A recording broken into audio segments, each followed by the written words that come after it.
بسم الله الرحمن الرحیم. السلام علیکم ګران کتونکو، زم ظهور خان او تاسو ګورئ پروګرام سیاسي وادي. کتونکو څنګه تیر پروګرام کې من د بلدیاتی الیکشن په حواله باندې خبرې ترې کړې وې چې زموږ سره په بلدیاتی الیکشن باندې به تجزیه ورکوي د کاټلنګ پریس کلب صدر محمد ایوب ایوب موجود دی زموږ سره نن سټوډیو کې. او پرې بیا د دې نه مخکې د تحصیلي کاټلنګ کتونکو ته یو خوشخبري چې تحصیلي کاټلنګ پریس کلب کې الحمدلله موږ یو نوي طرز پروګرامونه راوړاندې کوو، علاقایي خبرونه ډیلی او نور داسې معلوماتي پروګرامونه به موږ تاسو ته ښیو. د محمد ایوب ایوب سره د بلدیاتی الیکشن په حواله باندې خبرې ترې به کوو، خو د هغې نه اخلو مخکې یو شارټ غونتی بریک. زموږ سره اوسئ. السوریا واشنگ پاؤڈر اپنے نئے اور طاقتور فارمولے کی وجہ سے کپڑوں میں لائے چمکدار صفائی رنگدار. یو پیر بیا تاسو ته پروګرام کې هرکلی وم. ایوب صاحب پروګرام کې ته هرکلی وایو. مهرباني. څنګه چې موږ د خپلو کتونکو سره خبره کړې بلدیاتي الیکشن باندې، نو په تېر بلدیاتي باندې خو به وروستو خبره کوو، خو اول دا خبره ده چې دا بلدیاتي الیکشن کې د تاخیر ولې وشو؟ ظهور خان ډیره زیاته مننه. بلدیاتی انتخابات ډیر غیر معمولی اهمیت لري زمونږ په نظام کې، او د تاخیر خبره خو وروسته وکړو. په دې باندې د ټول ناول خو چې بلدیاتی انتخابات یا بلدیاتی نظام دا بنیادی جمهوریت بللی شي. په دې کې ریاست چې کوم دی ګراس روټ لیول ته راشي، بالکل هغه یونین کونسل ته راشي، ویلج کونسل ته راشي، د هغې مسلې ته راشي، د هغې نماینده ته راشي. نو دغه چې کوم دی ډېر زیات ضرورت دی د دې سیمې د ترقۍ لپاره، د یو ملک د ترقۍ لپاره، د یو ریاست د ترقۍ لپاره، د یو عام وګړي د ترقۍ لپاره دا بلدیاتي نظام، بلدیاتي سیټ اپ دا ډېر زیات ناګزیر دی او ډېر زیات ضروري دی. خو د بده مرغه زمونږ په ملک کې که جمهوریت ویمه نو هغه د دې نظام ډېر زیات خامي په نظر نه راځي. قومي اسمبلی دا قانون سازي کوي، صوبایي پارلیمنٹ هغه هم د قانون سازۍ تر حده پورې سنټ دی. نو دغه شان کې د پی کې یا د این حوالې سره مونږ خبرې وکړو، نو په دې کې ټول خلک یو بل سره نه هغه شان دغه دي انګیج دي، نه داسې یو بل سره د هغې مسایل د یو بل سره مطلع دومره دغه دي څومره چې په یونین کونسل او ویلج کونسل کې. نو دغه څیزونه دا لینک کېږي په بلدیاتي نظام. او پته نشته چې د جمهوري حکومت، جمهوري سیټ اپ او جمهوري تسلسل باوجود زمونږ په دې ملک کې بلدیاتي انتخاباتو دا تواتر ونه مونده، تسلسل یې ونه مونده. بس خو یو تنه موشي بیا په هغې کې یو لوی بریک راشي او لمبي بریک پکې راشي، نو نه سړی د هغې په هغې ثمره پوه شي او نه د وړاندې تګ په دغه باندې. اوس تاسو د تاخیر خبره وکړه، نو ما خو تاسو ته ووایي چې بعضې پته نشته چې هغه اختیاراتو هغه جنګ دی چې یاره دا به مونږ ته کیدی شي، اختیاراتو کې کمی راشي، اختیاراتو کې کمی راشي، دغه هم کیدی شي. او بل مطلب چې په بلدیاتي سیټ اپ کې کیدی شي لکه حکومت کم دی او د هغې مخالف ټیم راشي، شي نو دغه هم خدشه ده. نو د دغه په ځای باندې بیا یو ټسل روان شي. اوس خو چونکې دا خو یو آئیني او دستوري ضرورت دی، قانوني حیثیت لري بلدیاتي نظام، او سپریم کورټ هم په دې باندې خپل آرا ورکړې او باقاعده ګورنمنټ نه ډیټ دغه کړی چې تاسو پوری طور دا ولې تاخیر کوئ. تاسو یو خبره وکړله چې یاره خو عوام داسې خبرې کوي، موږ هم داسې تېر الیکشن بلدیاتي تاسو هم کور کړو، موږ هم کور کړو.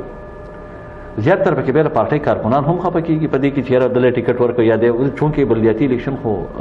د پارټۍ په بیس باندې کېږي. بل هغه د هغې خپل یو دغه دی مطلب ویلج کونسل او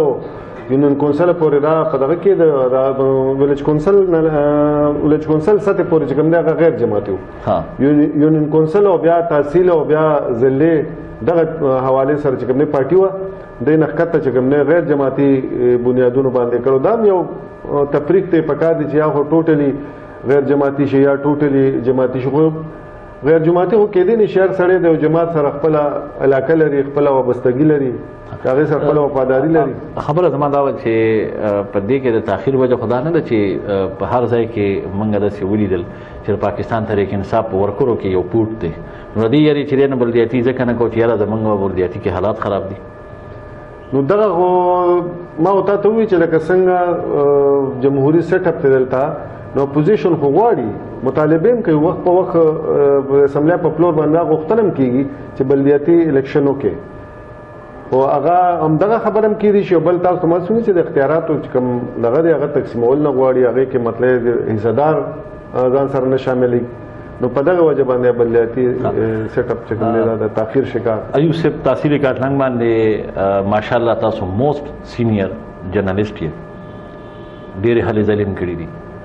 د تحصیل کاټلنګ په اړه کې د بلدیاتي الیکشن تاسو څه تجربه ده نو دلته خو لکه څنګه چې ټول هر جماعت خپل یو سترنث لري او د بلدیاتی انتخاباتو په اړه باندې خو څوک دا تحزیہ ایڈوانسو کې اورډور کولی نشي چې دلته کم جماعت لکه لیډ کوي خو هغه بیا د وخت سره د امیدوارانو په چناو باندې لکه څنګه چې تا وایي چې په آپس کې بیا په ټیکټونو یا په دغه باندې په هغې باندې ډېرې لویه مسله جوړه شي نو په هغې کې یو جماعت چې کوم دی ماتې خوري بعضې جماعتونه د اتحادونو سهاره والي لکه تیره پیره چې کوم ایکسپیرینس کړو د جمعیت علما اسلام او عوامي نیشنل پارټۍ نو هغه ایکسپیرینس د هغې ډېر زیات کامیاب شو په نور ګراس روټ لیول باندې د ووټ تر حده باندې کامیاب و او ووټران هم ښه په اخلاص باندې د دغه اتحاد سات ورکړو خو بیا کله د تحصیلونو د ضلعې هغه سیټ اپ دغه کېده نو بیا هغې کې ډېر زیات د اختلافاتو هم شکار شو هغه سیټ اپ بیا هغه شان ونه چلېده نو په دې وجه باندې هغه شان هغې ریزلټ هم ورنکړو هغه شان هغه د دې خطې ترقي مو نه کړه هغه شان یو وګړي ته د بلدیاتي نظام چې کوم هغه د پیدو متوقع پیدې دي هغه هم ورته میلاو نه شو مطلب چې کوم تیر د بلدیاتي ټینیور چې کوم ختم شو هغه کې عوام ته هغه څه ډیلیور نشو چې کوم پکارو نشو ډیلیور نشو بل تحصیل کاټلنګ حواله سره کوم خبرو کوم دا پس تحصیل او دغه وړاندې اسمبلی و چې داغه مولانا امداد الله صاحب ناظم او عبدالجلال صاحب کنوینر او هغه چې هغه داغه سیټ اپ څنګه جوړ شو په کومه طریقه جوړ شو یا پاره کې پارټۍ کې تقسیم شوې دړې دړې شو بیا مته چې اسمبلی غ اجلاسونه هغه ټول مونږه ریپورت کړی نو هغه دوران کې هغه مشتګریوانی عدالتونو ته پکې ځنې کسان د وکیل صاحب دی پکې سملګری د ان پی هغه پکې دغه تم لاړل های کورټ تم پکې لاړل نو په دغه تنازعو کې چې کوم نه هغه ټول وخت برباد شو دغه وړاندې ټرم نو خو ایکسپیرینس خو چونکې دغه شکار شو دغه اتحادونو د وجه مطلب د بلا تنازعو شکار شو په دې وجه باندې هغه مطلب هغه ډیلیور هغه شان ډیلیور نه کړ چې څنګه پکارو اوس د کورټ اړه کوم ډیټ مقرر شوی دی د بلدیاتي الیکشن لپاره حکومت په وکی بالکل به کوي ځکه چې داغي سره بل لاش نه هغه کلیر کټ ویل شوی دی ورته صرف دغه د پریسټونو حواله وا د حلقه بندو هغه الیکشن کمیشن خپل کار کمپلیټ کړي بس الیکشن کمیشن بالکل تیار دی ریډي دی هغه ته هیڅ قسم مسله نشته حکومت اعلان کول دي چې هغه اعلان وکړي دغه لپاره یو ډیټ ورکړي چې دغه بکیږي خو الیکشن کمیشن هم پکار دي د خاص کر بلدیاتي انتخاباتو باندې چې دا کم هغه کم هوم ورک کړي دي کم کار کړي کم نه حلقه بندې کړي دي کم پیرستونه هغه ټول هغه قانوني او دستوري پایپلاین نوتی دي هغه ټول کسی شي په لیستونه لګیدلې پاره کې هغه د چا چې سبجیکشن هغه شي کمپلینټ هغه ریکور شوی چا چې څه قسم کمپلینټ نو اوس پکار دي چې د دې بالکل بلا تاخير د دې اعلان وشي او مخه ته روجا ایوب کوم وګورو نه د جنرال الیکشن نه زیات